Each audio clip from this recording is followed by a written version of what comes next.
Добрый вечер, это программа «Крупным планами», я ее ведущая Лиана Кириллова. Сегодня, 25 января, в России отмечается День студента. Годы учебы в институте или колледже – это незабываемая пора, ведь не зря говорят, что от сессии до сессии живут студенты весело. В этот день проходят различные мероприятия в учебных заведениях, свои скидки для студентов делают магазины, досуговые учреждения, кафе и так далее. Ну а мы, в свою очередь, сегодня в нашу студию решили пригласить заведующую учебно-воспитательного отдела Сибайского колледжа строительства и сервиса Альбину Булатовну Мустафину. Добрый вечер, Альбина Булатовна. Добрый вечер. Уважаемые телезрители, если у вас будут вопросы к нашему сегодняшнему гостю, вы можете звонить нам по телефону студии 8 927 303 43 43. Альбина Булатовна, ну как сегодня колледж строительства и сервиса встречает День студента и вообще сколько студентов в вашем колледже встречают этот праздник? Ну, на сегодняшний день образовательная организация по подготовке рабочих кадров Сибайский колледж строительства и сервиса обучает 678 студентов. И, конечно же, они все сплоченно встречают сегодняшний прекрасный праздник молодости, День российского студенчества. А в честь мероприятия у вас какие-то мероприятия были запланированы? Конечно же, потому что мы никак не могли остаться в стороне. И сегодняшний день мы объявили Днем самоуправления, когда наши студенты как бы меняются ролями педагогами или заменяют наших заместителей, заведующих и других специалистов и проводят уроки сами. Также наши активисты, органы самоуправления целую неделю готовили задания, вопросы, квест-игре по волшебным тропам она называется. И вот сегодня увидим, как они воплотят в реальность. Ну, День студенческого самоуправления – это замечательная традиция, потому что она и в школе в свое время мы учились, у нас такое мероприятие было, и здорово, что это все живет до сих пор. А вообще, в целом, если брать новый учебный год, тут прошло полгода, в сентябре сколько студентов прибыло в ваш колледж строительства и сервиса, и преимущественно это все-таки сибайские ребята или приезжие из районов? Ну, отрадно, что этот учебный год у нас начался с положительных эмоций, потому что мы что запланировали по набору групп, количеству студентов, все это осуществилось в реальность, и в ряды первокурсников мы зачислили 275 студентов. В основном по контингенту в преимуществе по количеству иногородние студенты. Это студенты Баймакского, Абзелиловского, Хайбулинского района, Зилаирский, Челябинская область, Кизильский район. Они тоже очень с охотой к нам приходят. И радует тот факт, что сейчас к нам интерес проявляют выпускники Бурзянского и Зианчурского района. То есть география достаточно широкая. Да, широкая. А по каким направлениям ведется обучение сегодня в колледже? Ну, как я уже говорила, мы являемся базой по подготовке рабочих кадров для отраслей экономики. Это деревообрабатывающее, это легкая промышленность, жилищно-коммунальное хозяйство, общественное питание. И поэтому в нашем колледже готовят по следующим рабочим профессиям и специальностям. Это, если перечислять, то специальность технологий продукции общественного питания, профессии гостиничный сервис, мастер общестроительных работ, мастер отделочно-строительных работ, мастер плотничных, столярно-плотничных работ, электромонтажники электрических сетей, сварщики, автомеханики, мастер жилищно-коммунального хозяйства, пекаря, изготовитель художественных изделий из ткани и художественной росписью. Вот по таким профессиям в данный момент обучаются наши студенты. Но рабочая профессия везде говорится о том, что сейчас очень востребованы. А в связи с этим вот какие-то новые направления за последние годы у вас появились? Да, конечно же, потому что каждый год мы внедряем новые профессии, новые специальности. Например, в 2015 году у нас начали обучаться по специальности технологии продукции общественного питания. В 2016 году гостиничный сервис. Но в этом году первый набор произошел по специальности конструирования, моделирования и технологии швейных изделий. Но также в этом же году пролицензированная профессия из топ-50 востребованные профессии повар-кондитер. Ну, здорово, очень широкий спектр. Да. А сегодня наша съемочная группа побывала в вашем колледже и тоже подготовила сюжет. Давайте посмотрим. Внимание на экран.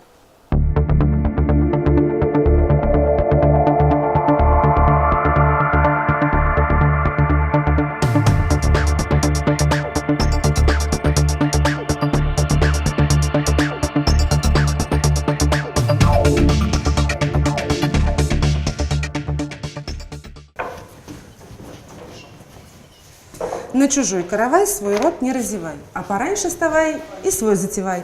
Именно этой пословице действуют студенты колледжа строительства и сервиса и обучаются самому вкусному ремеслу.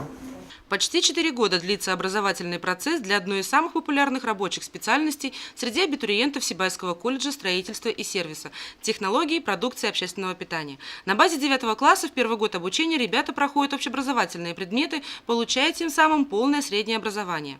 Начиная со 2 курса студенты с головой погружаются в специальность, обучаются профессиональным модулям, где изучают технологии производства полуфабрикатов, сложных холодных и горячих блюд, закусок, хлебобулочных и, конечно, кондитерских изделий. Освоение профессии проходит в 3 этапа, которые включают в себя теоретическую часть, учебную и производственную практики. Выпускники наши работают не только в нашем городе, но и разъезжаются по всей стране, по республике по нашей разъезжаются. Профессия технолога, профессия повара, она востребована, очень востребована, потому что кушать хочется как минимум 2 раза в день. Поэтому проблем с трудоустройством не бывает. И на практику наших учащихся берут с удовольствием. Дети работают у нас и у индивидуальных предпринимателей, и на производство города работают. Должности, относящиеся к рабочим профессиям, являются основополагающими для закрепления предприятия на рынке.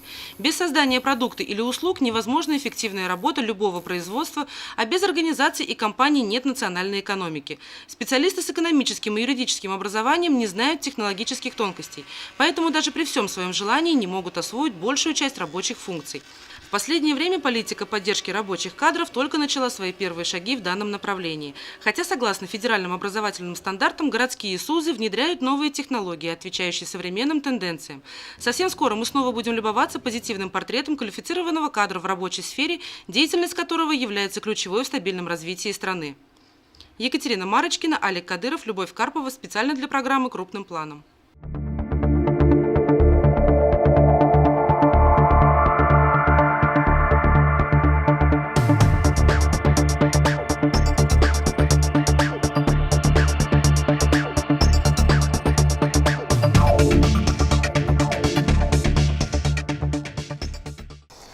Это программа «Крупным планом», и сегодня мы говорим о студенчестве. У нас в гостях заведующий учебно-воспитательного отдела Сибайского колледжа строительства и сервиса Альбина Булатовна Мустафина.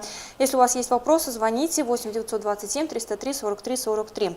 Альбина Булатовна, только что посмотрели сюжет, хочется узнать, вы сами говорили, да, что в основном все-таки приезжие студенты, и вот для иногородних студентов какие условия у вас представлены? Ну, в первую очередь для иногородних мы предоставляем благоустроенное общежитие, где созданы все условия. Имеется актовый зал на 120 мест, хореографический зал, музыкальная студия. В свободное время ребята могут заниматься в спортзале. Это все рядышком находится. Занимаются в тренажерном зале, играют в волейбол, баскетбол, теннис. И в досуговое время, в вечернее время все это работа ведется. А каково соотношение студентов, обучающихся бесплатно, и тех, кто учится на платной основе? Ну, в основном у нас как бы на дневном отделении обучение проходит бесплатно за счет бюджетных средств республики. И параллельно наши студенты могут в учебном центре «Перспектива» в вечернее время получить дополнительные профессии, могут 2, могут 3 по льготной уже скидочной системе, потому что для наших идет скидка примерно 30%.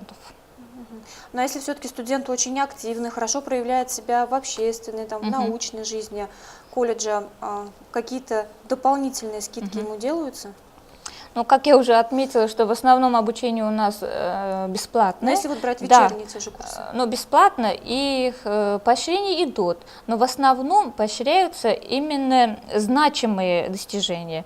В первую очередь, это призовые места региональных чемпионатов WorldSkills. И в этом году мы уже поощрили таких студентов, потому что есть студенты, которые участвовали в чемпионате WorldSkills, во 2-м региональном чемпионате.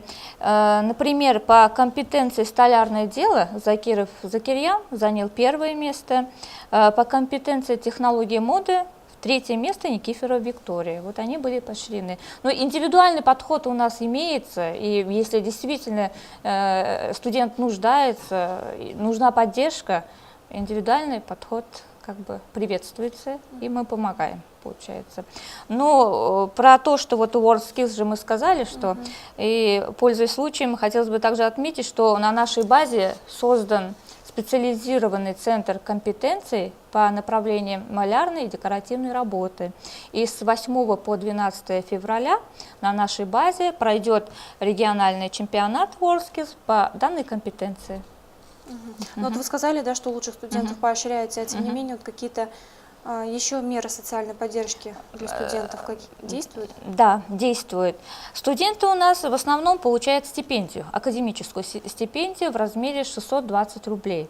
Но если они предоставляют справку о том, что это малоимущая, многодетная семья, то вдобавок будут получать социальную стипендию в размере 930 рублей.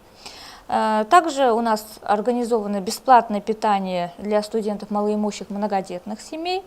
Для инвалидов и лиц с ОВЗ предусмотрена повышенная стипендия.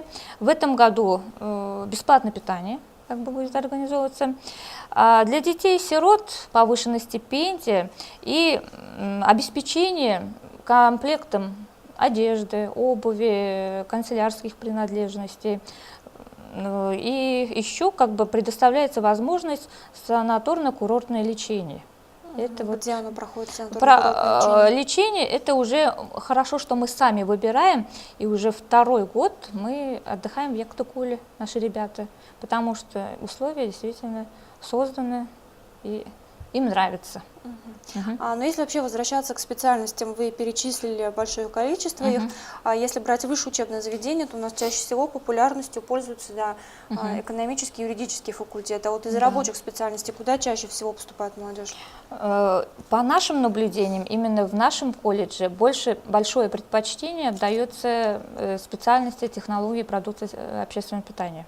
Когда даже вот набор идет, конкурс у нас большой, и желающих очень много.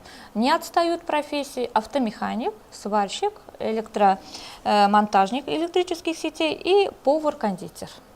А если вот вечернее отделение по вот учебному центру «Перспектива», желающих отучиться очень большое количество на повара, электрогазосварщика, парикмахера, и востребована у нас бухгалтерия 1С, кассир торгового зала и делопроизводства. Альбина Булатовна, один из главных показателей успешности учебного заведения – это востребованность его выпускников на рынке труда. Вот вы эту сферу мониторите, насколько востребованы выпускники Сибайского колледжа строительства и сервиса? Ну, совершенно верно, и я уверенно вам заявляю, что она поставлена на должном уровне, так как по наблюдениям, по статистике, по обращению наших выпускников в Центр занятости населения уменьшается, и получается, наши выпускники действительно устраиваются на работы, и по традиции выпускники востребованы на предприятиях города Сибая, Баймака, Магнитогорск, Набережные Челны, Москвы, города севера, районов Зауралья. Поэтому они никогда не остаются без работы. А выпускники где у вас проходят производственную практику и помогает ли им это в дальнейшем трудоустроиться? Ну, на сегодняшний день заключены многочисленные договора с предприятиями города, районов нашего Зауралья. И самыми постоянными нашими партнерами, наверное, надо перечислить, является это ООО «Ремстройцентр», ООО «Хлеб Сибая», МУП «Сибай Водоканал», Сибайская АТП филиал ГУП, гостиница «Алтынай», кафе «Анна», ООО «Проф» и ООО «Феникс». И, пользуясь случаем, от имени нашей администрации хотелось бы поблагодарить за их поддержку, за их помощь вот именно в производственной практике. Ну, так, если посмотреть по мониторингу, действительно, мы видим, что трудоустройство наших выпускников идет впереди. Ну, на должном уровне. На должном уровне, Альбина да. Булатовна, пару вопросов поступило. Есть ли в учебном центре «Перспектива» льготы для студентов из других учебных заведений? Да, практикуется в учебном центре, поэтому по данному вопросу вы даже сегодня, кто вот к нам обратился, можете позвонить и еще раз уточнить, потому что льготы для студентов и школьников города, она есть, имеется. И очень большое количество у нас таких студентов, школьников обучается. Номер телефона, может быть, Номер назвать? телефона 59030, и вас соединят с учебным центром «Перспектива», и вы узнаете более подробный ответ, получите. А проживание в студенческом общежитии бесплатное? Ну, оплата она должна идти, как бы, чтобы для содержания, да, общежития. У нас небольшая сумма, это 150 рублей. Это даже по городу, как я знаю, она самая низкая цена. Да, ну что такое 150 рублей да, в месяц? 150 Хотя, рублей. конечно, для студентов каждая копейка порой на счету, но в любом случае, Ну, если это вот по сумме. брать цены на да. жилье, это очень-очень демократичная цена. Ну, помимо основной учебы в колледже хорошо организованная и внеурочная работа. Вот расскажите, пожалуйста, поподробнее, какие клубы, какие объединения на вашей базе действуют?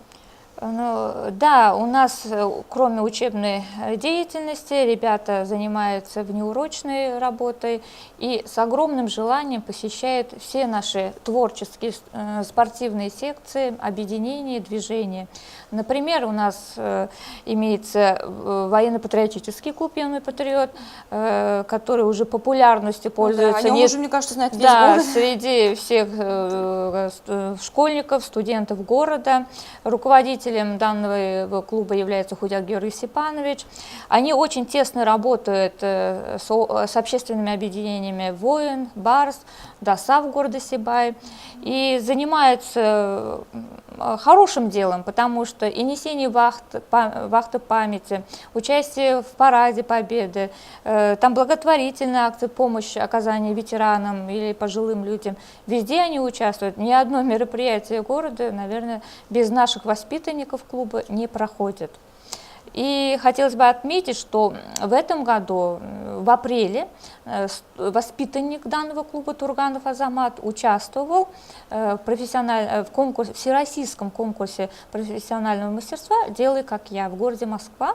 И он был единственным представителем с нашей республики и стал лауреатом. Но это все благодаря тому, что наша администрация в лице нашего директора Хасана Угайса Ахмадовича, благодаря вот такой поддержке, мы смогли участвовать и показать себя. Ну да, Да. сюжет об этом мы тоже делали в нашем эфире. Этот год у нас объявлен годом волонтеров. А вот у нас еще, получается, еще клубы есть. Да. Ну, давайте расскажем Да. еще о них. Фольклорный клуб «Мирас» у нас имеется, где мы сплотили всех творческих детей, кто умеет петь, кто умеет танцевать, артистические способности. Вместе готовим обряды и участвуем в республиканских конкурсах, ежегодно участвуем. В этом году получится, нет, это мы посмотрим, но ежегодно мы получаем только призовые места. Вот в том году со вторым местом мы приехали с республиканского фестиваля народного творчества «Жемчужина Башкортостана». А недавно первое место заняли в городе Ишимбай в республиканском конкурсе самодеятельное художественное творчество. Я вхожу в мир искусств. Поэтому данный клуб, он как бы существует много лет, и есть результаты. Спортивное объединение «Лидер», ребята посещают разные спортивные секции и тоже проявляют себя в городе, по республике. Театр моды «Креатив», вот он тоже создан, наверное, примерно 2 года прошло. Здесь руководит Биктин Зуфия Камиловна. И в основном привлекаются ребята, у которых имеются внешние данные модели, для того, чтобы из числа студентов колледжа. Да, обязательно из числа студентов, потому что действительно они участвуют не только в республиканских, но и международных, всероссийских конкурсах, потому что уже есть результаты, и вот последние вот эти достижения, это первое место в межрегиональном конкурсе моды «Серебряная нить», 3-е место во всероссийском конкурсе «Модельер года» в рамках недели моды Уфа Fashion Week, организованной Домом моды Вячеслава Зайцева. И 1-е место в международном конкурсе «Половодье». Ну, у нас съемочная группа в мастерской тоже была, снимала, и действительно просто создаются невероятные вещи, невероятные технологии применяются. Очень красиво. Да, и получается историко-краеведческий музей, про который тоже немало сюжетов как бы уже заснято в вашем телевидении. И мы гордимся нашим музеем, потому что в 2014 году заняли первое место среди СПО республики. Поэтому как бы нас оценили. Да. Студентам есть чем заняться в обычное время. Есть. Но я вот уже начала говорить, да, что у нас нынешний год в республике объявлен годом волонтера, и у вас на базе колледжа также есть волонтерская организация. Вот, пожалуйста, поподробнее о ее деятельности, чем занимаются, как работают. Ну, в данном движении насчитывается примерно, наверное, 50 волонтеров пока. И руководит данным движением Исхакова Гузель Галиулловна, она является педагогом, психологом. Данное движение приказом директора нашего, можно сказать, в 2016 году мы создали, и до сих пор она активно проявляет себя, это движение, потому что мы несколько раз уже были и в приюте доверия, помогали Центру социального обслуживания населения «Азатлык», где у нас от «Единой России» у нас корзинка вот доброты, мероприятие прошло в международная акция «Щедрый вторник», там мы тоже участвовали, интеллектуальный турнир «Истории России» для инвалидов и лиц с ОВЗ. Волонтеры были наши, наверное, главными помощниками в организации данного мероприятия. Поэтому мы не только для формальности как бы это все придумали, это движение, она работает, она помогает людям, и ребята с огромным желанием включены, и мы в будущем вот сейчас оформляем заявление на то, чтобы получить книжку волонтера. Потому что, вот хотелось бы также отметить, что через это движение наш студент, второкурсник Ксенофонтов Дмитрий, участвует проектом в гранте главы. Вот ждем результатов, сказали, на итогах года объявят. И мы расписали бюджет данного проекта по тому как бы оснащению, что для нашего волонтерского движения необходимо. Это футболки, кепки. Ну, думаем, мы сможем выиграть, потому что уже как бы жюри оценило с хорошей стороны. И ждем результатов. Ну, у нас данный проект еще более в большом объеме, как бы бюджетным, участвует АИС «Молодежь России» и «Добровольцы России» в 2 местах. Мы не сидим на месте. Но это чувствуется, да. Судя по тому объему информации, который вы дали, это очень здорово. А вопрос от телезрителя. Хочу отучиться на закройщика. В какое время проходят курсы, в будни или выходные? В вечернее время обучение проходит, и получается точная информация, чтобы записаться, чтобы узнать, в какое время набор группы начинается снова. Вот надо позвонить в учебный центр «Перспектива» 5-90-30. Там уже более подробно. Более подробно, да, узнаете. А есть ли у вас студенческое самоуправление? Чем оно занимается, если есть? Да, ну, уже много лет он существует. Он называется у нас «Орган самоуправления обучающихся колледжа». И в данном органе есть и президент, и культсектор, и спортсектор, и культсектор, и сектор правопорядка. Существует внутри данного органа совет общежития, это получается активисты общежития, старосты, такие же сектора. И работа ведется, это тоже не для того, чтобы только показать, что она существует. Каждую неделю по средам мы собираемся. В 3 часа они уже знают, даже мы иногда, когда забываем, они начинают... Забыть не дают. Не дают, да, мы что, не будем что-то обсуждать. И вот на сегодняшний день по проведению мероприятий они действительно бурно обсуждали, готовились. И поэтому мы сегодня спокойно с педагогом-психологом, с нашим отделом были спокойны, потому что работа шла, они активность проявляют, очень интересные идеи предлагают. У нас уже остается мало времени до конца эфира. Хочется еще задать вам несколько вопросов. Помимо студентов, мы уже говорили, да, что в колледже ведется и профессиональная переподготовка взрослой категории граждан. Какие профессии можно освоить и в среднем как долго длится обучение? В учебном центре «Перспектива» граждане могут получить дополнительно такие профессии, как парикмахер, повар, кассир торгового зала, бухгалтер 1С, водитель транспортной категории Б, электрогазосварщик, штукатур, облицовщик, плиточник, стропольщик, закройщик, электромонтажник. И продолжительность обучения 2-3 месяца, ну, в зависимости от выбранной профессии. И предлагаются возможность рассрочки, скидок. Это все надо в самом центре узнавать, уточнять. Как уже говорила, есть скидки для студентов и школьников города. Ну, для иногородних предоставляется общежитие. Если кто-то хочет на 2-3 месяца отучиться, получить свидетельство. Продолжаете ли вы принимать участие в программе профессиональной переподготовки женщин, находящихся в декрете? Потому что несколько лет назад это точно у вас было.